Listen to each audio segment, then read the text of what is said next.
Good evening, friends. I'm hanging out, well, I'm just sort of hanging out.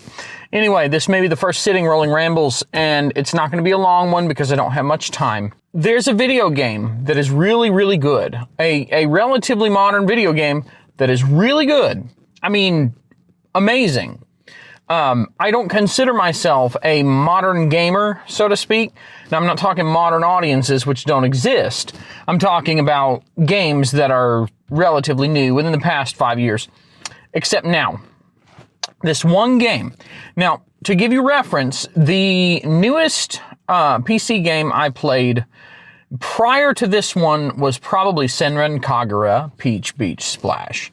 Yeah, the big bikini booby game where you shoot girls with water guns, and you're a girl with a water gun, and you can blast their underwear, you know.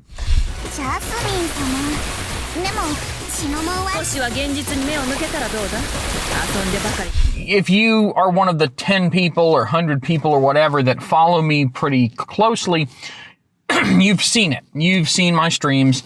You know that I'm a little bit better at that game than I probably should be. But mostly, I prefer to play classic games. Actually, one of the most recent games that I have really gotten into was NES Kid Icarus, which I never beat as a kid, and it pissed me off, so I'm working on it, man. Anyway, here's the thing. This was originally going to be a rant or a rave about how good the video game Subnautica is. It is just...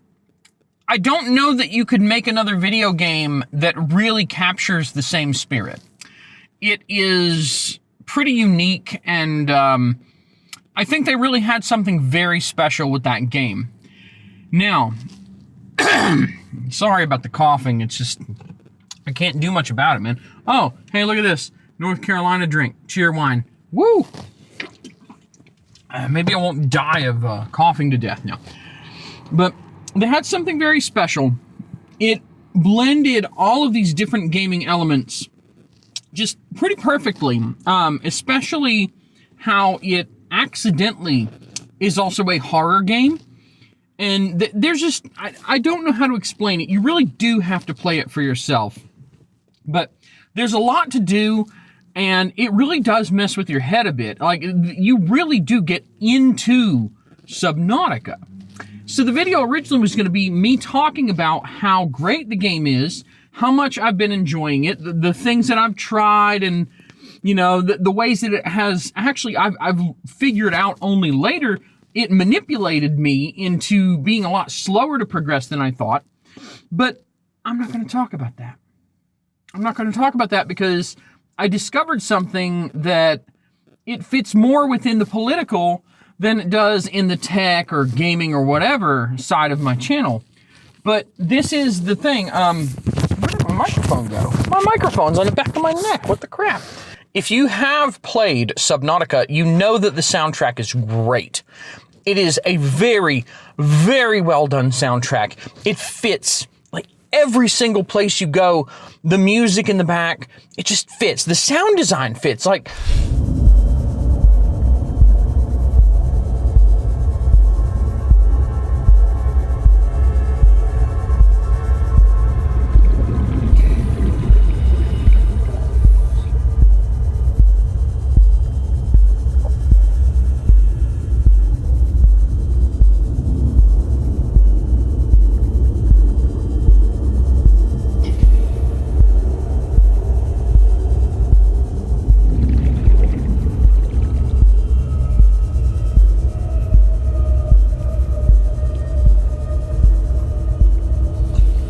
there's so much about this game that is just, it's this perfect meshing of elements, and the music is no exception. Now, why am I talking about the music? Because the truth is, it's not some sort of like groundbreaking, amazing stuff by itself. It just happens that the music is so well tuned to the game, to the ambiance, the environment, whatever, wherever you happen to be, the music fits to an absolute perfect T. But what does the music have to do with politics? Well, here's what it has to do with politics. A sequel called Subnautica Below Zero. And the sequel is universally considered to be worse Editing Jody here, being fair. Okay, not universally, but even the people who like Below Zero agree that the original is way better than the original Subnautica. Now, there are a few people who are like, I was wrong about it, but even they originally thought that it was bad. Now, we could think of this as the mere exposure effect. Oh, you played Subnautica Below Zero, you didn't like it, and then you played it again, gave it a second chance, and you were wrong. Well, perhaps you just played it again and decided you were wrong, and the truth is you still didn't like it the first time, but Subnautica never had that issue. No one had that issue. No one played Subnautica and went, I don't like this. People played it and said, it gave me thalassophobia, fear of the friggin' ocean, and it took me a year to come back to it, but I did beat it. People will actually actively work against their fear of some of the elements of the game to go back and beat it. But they released this sequel, and it's universally just trashed.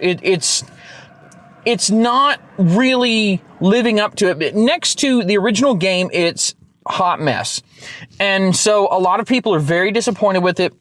If you go to the Subnautica subreddit, which I know if you get on Reddit, oh God, Reddit, oh, get the sludge off me. Oh God, the smell of chicken tenders and old semen. A moderator there, I don't know if they work for the company, although I assume that they do, discussed the reason for the firing of the guy who did the music, Simon Chylinski, Chylinski, I think it is.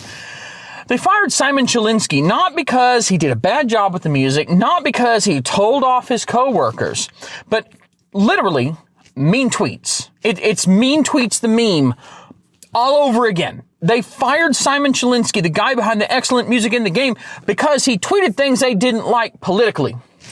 And I didn't know this until right before I put this camera up here and I was reading, and someone just offhand in some discussion mentioned it's too bad they fired him for political reasons because the music's so good. And I saw that in a YouTube comment, so I looked it up, found out, yep, sure enough, it's true. So here's the problem with Simon Chylinski. He didn't do anything actually wrong. What Simon did, I'm getting real tired of this microphone, man. What Simon did was he said things like social justice warriors, or he thought COVID was a hoax or something. He had these political views that I have always had, by the way, and that all of history, ever since the things that originally made me have those views, has borne out to show that I was fucking right. Simon Chylinski also was right. This company fired him for saying things on the internet that they don't like politically, and also that were correct. And I don't think it's a coincidence that a very amazing game, just you have to play Subnautica to realize how wonderful it really is. I understand it's not everyone's cup of tea, but holy crap, like it's so well done. I don't think it's a coincidence that you have this timeline of events, okay? Here we go. Subnautica comes out and is amazing. They fire the guy who does the music for the game because he is not a far leftist psychopath, but instead actually believes and expresses on his personal time and his personal Twitter some stuff that they don't like. Then the game that comes out after they cut him loose, you know, obviously the company suddenly cares about that. Then they cut him loose. The game that comes out after that is trash by comparison. Perfectly serviceable game by all accounts, but garbage by comparison. It's just, it's a throwaway compared to the original. They could have made the original, made a sequel to the original that actually worked, but it seems to me that this company had the rot, the whatever you want to call it. There are so many names that poke at the essence of it: wokeness, diversity, equity, inclusion, or DEI. Take your pick. Far leftism. All of those things, they fit with what happened here. We see a company produces an amazing product. After the amazing product gets a lot of attention, they cut the music guy loose, and boom, music guy gone. And now what? Next product, hot garbage. what are you going to do? What are you going to do? So they basically set themselves on fire. Are they going to make anything that even remotely shines in light of the original? No. No, they're not. It's never going to happen.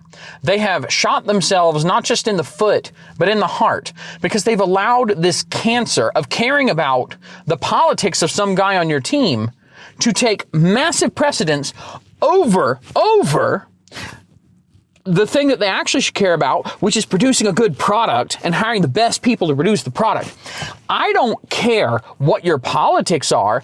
If I'm trying to dig a big hole, I want to hire people who can dig a big hole really fast, really well, and not get tired more than necessary. If I want to make a video game, I need to hire graphic artists, sound designers, music composers, programmers, a whole team of people, and I want each one of those people to be really good at what they do. But in this case, even though they had someone who was really good at what they did and didn't cause a problem at the workplace, they cut them loose because they are lefty loonies. And they care more about politics than making a good product. And the free market will throw them in the trash can where they belong. It doesn't matter that they made something amazing. That spirit's gone. They threw that away because to them, it was more important to not have a guy being paid by your team that said SJW on the internet than it was to make good products. I hope you reap the rewards, you scumbags. Anyway. Yeah, it really tainted my entire opinion of the thing. Like, the original game obviously is great, but I haven't played the other one yet, and now I kind of don't want to. This one's already taken up so much of my time, and I have limited time to even do stuff like this. I kind of don't want to, and if I did, I'd totally pirate it. Not that I didn't pirate the first one, but we're not talking about that here. Anyway, like, comment, subscribe, you know the drill. Thanks for listening to this not the stationary Rolling Rambles, the first stationary Rolling Rambles. Now, if you'll excuse me, I have to stop recording and go do something else. Take it easy. Have a good one.